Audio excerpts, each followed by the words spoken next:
was very lucky to receive PLUTO grant funding to purchase 2 DJI Phantom 3 drones, and there was also a generous lump sum of money to help train faculty and students. I wanted students to have more literacy with drones in general because they are becoming a more ubiquitous technology, and how to use these new semi-foreign objects that are influencing so many areas of study, have students adopt multiple perspectives and look at things from different angles. Students got a sense of, okay, what does it mean if I look from above? What does it mean if I look from below? And questions of power, right, go into that, questions of who gets to watch. I think that because drones are so interdisciplinary, it could open up a number of doors for areas like geosciences, like computer science, like the study of gender and sexuality.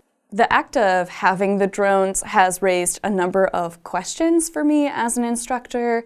How is the university connected spatially and politically to outside the university? The regulations that affect universities related to drones, as well as questions of data ownership and privacy.